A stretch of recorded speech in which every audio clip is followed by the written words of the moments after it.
안녕하세요. 금융아침마입니다. 자, 오늘은 문의 주신 분들 중에 좀 독특한 대출 내용을 가지고 계신 분이 계셔가지고 그분의 내용을 좀 공유를 해볼까 합니다. 현재 일반 법인 기업체에서 근무를 하고 계시는 직장이에요. 당연히 뭐 4대 보험 되시고 재직 기간이 약 한 10년 정도 되신 분입니다. 거의 연봉이 약 5,500만 원 정도 되세요. 이분이 독특한 내용이 뭐냐면 바로 카드론입니다. 카드론. 가지고 있는 대출이 뭐 있냐면 카드론만 있어요. 카드론. 가장 적은 금액이 뭐 21만 원부터 해가지고 해가지고 뭐 가장 많은 것이 1,430만 원 이렇게 했어요. 자, 이렇게 해서 금액이 총 얼마나 되느냐? 3,859만 원. 카드론만 해서 3,859만 원. 금액도 적은 편이 아니죠. 뭐 연봉으로 따지면 뭐 많은 건 아니지만 그래도 적은 편이 아니에요. 그런데 이것만 가지고 제가 독특하다는 얘기는 안 하죠. 바로 이 카드론이 해서 총 몇 건이냐? 세상에나 12건입니다. 12건. 제가 이 생활을 한 20년 했는데 카드론으로 12건인 분은 내가 본 적이 없었던 것 같아요. 이전에 현금 서비스를 어떤 분이 6천만 원인가? 기억이 잘 안 나네. 6천만 원이 나올 수 있나요? 저 어마어마하게 현금 서비스를 많이 이용하신 분이 있어요. 그분 뭔데? 카드로는 뭐 많은 분은 6, 7, 뭐 그 정도까지는 제가 이용하시는 걸 봤는데 와, 12건이나 이용을 하고 있어. 엄청 뭐 좌우간 돈 조금만 필요하면 카드는 갖다 쓴 거죠. 근데 이건 독특하다는 내용이 봐보세요. 카드론 12건에 금액이 3,859만 원인데 대출이 오로지 카드론밖에 없다는 거예요. 오로지. 은행에 대출이 하나도 없다는 거예요. 자, 이분 신용 점수를 보면 나이스 704점 그리고 올 크레딧 668점 이렇게 나왔어요. 나이스 점수가 704점이면 엄청 낮은 거예요. 뭐 그런다고 해서 신용에 문제가 있는 정도는 아니지만 낮은 편에 속합니다. 올 크레딧 668점이면 그렇게 뭐 아주 낮은 편은 아니에요. 그러면 나이스는 낮다고 했는데 올 크레딧은 그렇게 낮은 편이 아니라면 이게 무슨 말인가? 각각의 신용 점수를 기준을 삼는 그런 내용들이 다르다는 얘기죠. 자, 나이스의 경우에는 바로 이거죠, 이거. 12건. 건수가 많은 데다가 최근에 대출을 또 자주 받았어. 아까 말씀드린 필요할 때마다 조금씩 받으신 거예요. 자, 3,859만. 필요할 때마다. 근데 최근에 받은 것이 갈수록 점점 많아. 왜? 이조금 계속 조금씩 갚아 나갔으니까. 근데 점점 많을 거 아니야. 최근에 받은 것들이 모두에도 뭐 한 2천만 원 넘겠죠? 자, 그러면 이런 신용 점수를 봤을 때 이분이 카드론이 적용되는 금리는 낮다, 높다? 당연히 높게. 가장 처음에 받은 얘네들은 뭐 10% 이하가 될 수도 있겠지만 얘네들은 10%대 후반이 나올 수밖에 없죠. 후반. 그러면 고금리를 이용하고 있다는 뜻이어야 돼요. 거기에다가 또 이분이 잘못 생각하시는 게 뭐냐. 자, 아까 제가 조금 금액이 적어. 이용하는 금액이. 그러면 상환 기간을 뭘로 선택할 것 같아요? 그렇죠. 금액이 적으니까 올 납입 금액이 적단 말이에요. 그러니까 상환 기간을 짧게 잡아버려요. 보통 1년 정도 잡겠죠. 그런데 이게 합계 금액이 이렇게 늘어나 버리니까 이제 이건 부담스러워진 거예요. 3,800을 1년으로 나눠서 갚아본다고 생각해봐요. 한 달에 400만 원이 400만 원. 연봉 5,500. 한 달에 월급 받아가지고 여기다 다 갚아야 돼. 살 수 있어요? 없어. 그러니 납입 금액이 많으니까 힘든 게 또 카드로 받고 또 카드로. 그래서 이분이 어떻게 하겠어요? 당연히 이제 이건 아니다 싶어서 은행을 가야죠. 근데 제 영상을 보고 저한테 전화를 주신 거예요. 이렇게 했는데 이제 상담사님 영상 보니까 이걸 뭐 통합을 하거나 대안을 하면 좋다고 하는데 어떻게 했으면 좋겠습니까? 라고 이제 문의를 주신 거죠. 점수를 들어보니까 사실 이 점수로는 은행에서는 대출이 불가한 점수로 보여요. 불가라고 하기엔 제가 좀 그렇고 어렵다고 보여요. 점수가 너무 낮죠.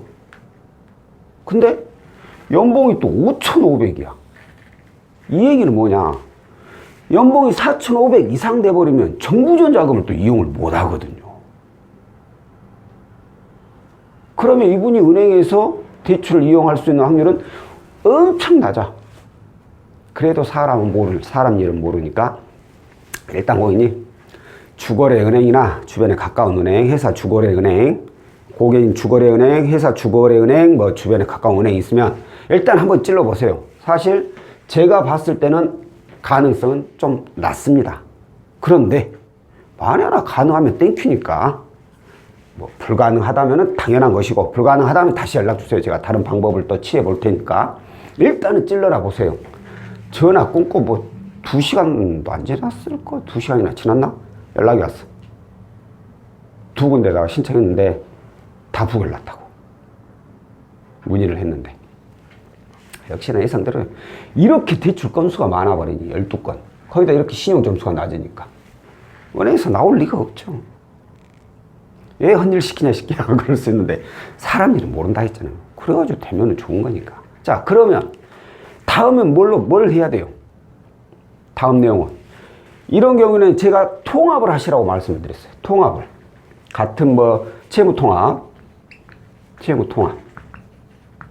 같은 이금융권이긴 하지만 일단은 이걸 통합을 해버리면 상환기간을 늘릴 수 있잖아요. 그럼 월 납입금액을 줄일 수 있고 그리고 신용 점수를 이렇게 또 올릴 수도 있고 그리고 나서 나중에 또 저금리로 대안할 수 있는 방법을 택하든가 해보자 라고 제가 그런 말씀 많이 드렸죠. 그래서 이분께 채무 통합을 추천을 드리고 싶었지만 안 돼요. 또 이것도 왜 안 되냐? 일단 최근에 대출이 많이 발생하게 됐잖아요. 최근 대출이 많으면 안 나옵니다. 거기다가 이로 인해서 신용 점수가 너무 낮다 이거예요. K12 점수는 올크레딧 점수는 나쁘지 않은데 나이스 점수가 너무 낮아요. 이건 거의 부결할 가능성이 엄청 높죠. 자, 그러면 이제 뭘 해야 되냐? 이제는 마지막이죠. 딱 하나밖에 없죠. 저금리 대안대출.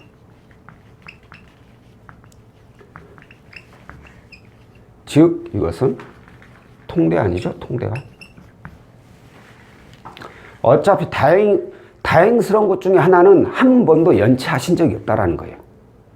연체한 적이 한 번도 없기 때문에 그러면 이 통대안 뭐예요? 통대안이 기존에 있는 거 먼저 다 상환 쳐버리자 이거죠. 다 먼저 갚아버리고 신용 점수 올려서 다시 1금융권에서 저금리로 대출을 받자. 그럼 이분은 연봉이 5,500이고 3,800이니까 충분히 나와버리죠, 이 금액. 그래서 결국은 이분은 통대안으로 진행을 하기로 결정을 하고 현재 진행 중이신 분입니다. 그러면은 그럼 처음부터 무더기 은행을 가라 마라 채무통합을 하네 마네 이런 소리를 하냐. 처음부터 이거 그냥 딱 진행해보면 되지. 사람 귀찮게 이렇게 또 얘기하실 수가 있는데 처음부터 얘기할 수 있죠 당연히. 그런데 통대안의 단점이 뭐예요? 이거 단점 수수료 들어가잖아요. 수수료 어떻게 해서든 수수료 없는 방법으로 진행을 해보려고 한 거죠. 그래서 이거 은행에 방문해 보세요. 채무통합을 한번 알아보고 이랬는데 다 안 되니까 어쩔 수 없이 이제 이 방법을 선택을 한 거죠. 하지만 이 방법도 이분한테는 굉장히 이익이 되죠. 왜? 이자 높은 것들을 은행 하나로 통합해봐요. 저금리로. 아끼는 이자가 얼마예요? 그렇기 때문에 이번엔 통대안을 해서 통계를 하는 게 너무나도 당연하다. 그런 내용이죠. 자, 오늘 내용은 장기 카드 대출, 카드론이라고 부르죠. 예전에는 카드론이라고 했는데 지금은 장기 카드 대출이라고 부르는데, 제가 영상에서 그랬어요. 카드론 현금 서비스 쓰지 마세요 라고 했지만, 또 한편으로는 한 번씩은 쓰셔도 돼요, 괜찮아요, 제가 이런 얘기를 했어요. 그게 무슨 뜻이냐, 카드론이고 현금 서비스고 이렇게 이용을 하면 안 된다는 거죠. 이렇게는 절대 이용하지 마시라고. 내가 돈이 당장 뭐 한 100만 원 급해, 100만 원. 근데 뭐 이거 갖고 내가 은행까지 가기도 지금 뭐 그렇고, 뭐 갈 시간도 없고 뭐 그런다 쳐. 그리고 이거 뭐 잠깐 며칠 그냥 잠깐 쓸 거야. 그런 경우에는 그냥 카드로 쓰세요. 100만 원 딱 그냥 카드로 써가지고 급한데 쓰세요. 그럼 당연히 신용은 하락합니다. 그런데 말씀드린 대로 뭐 며칠 쓰고 그냥 갚을 거야. 그래 갚으면 신용이 원 상태까지는 한꺼번에 올라가진 않지만 거의 비슷하게 올라가요. 그리고 시간 좀 지나면 이제 원 상태까지 올라가고, 크게 문제가 되진 않아요. 이게 딱 한 번 정도 이용하는 거. 그런데 나 이거 한 달만 쓰면 되니까 딱 썼어. 근데 한 달 후에 이게 돈이 들어올 줄 알았는데 안 들어왔어. 그래가지고 또 뭐 돈을 또 다음 달에 또 카드로 또 갖다 써. 그 다음 달에 또 갖다 쓰고 또 갖다, 이래 버리면 안 된다는 거죠. 이래 버리면 신용 점수가 이렇게 하락하게 되고, 카드를 이렇게 자주 이용하면 은행에서 이제 나중에 안 되겠다, 대출이 이제 이거 너무 많아진대. 그래가지고 은행 가봤자 은행에서 카드를 이렇게 자주 이용하세요? 신용 점수가 많이 낮네요. 그래가지고 안 돼 버린다고요.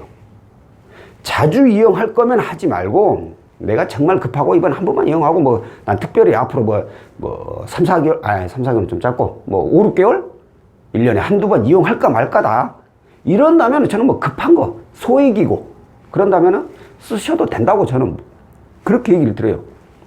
다시 한번 얘기하지만 몇 번 자주 받아야 되는, 현금 서비스도 마찬가지예요. 이번 달 한 번 쓰고 뭐 1년에 한두 번 정도 쓰는 거, 이런 것은 갚아버리면 또 신용도 금방 올라가니까 크게 상관없어요. 근데 또 쓰고 이게 큰 문제라는 거예요. 솔직히 가능하면 안 쓰는 게 가장 좋고, 어찌됐든 은행 가가지고 마통장 마이너스 통장 하나 개설해요. 그냥 그게 가장 좋아. 근데 혹시라도 급하다면 소액으로 쓸 일 있으면 딱 한두 건만 이용하고 더 이상 이용하지 마시라는 그런 내용으로 제가 말씀 많이 드렸어요. 자, 오늘은 카드론을 너무나도 잘못 이용하신 분, 이분께서 결국은 저금리 대환대출인 통대안을 이용하기로 한 그런 내용에 대해서 안내를 해드렸고요. 다음번에 또 다른 내용으로 찾아뵙도록 하겠습니다. 고맙습니다.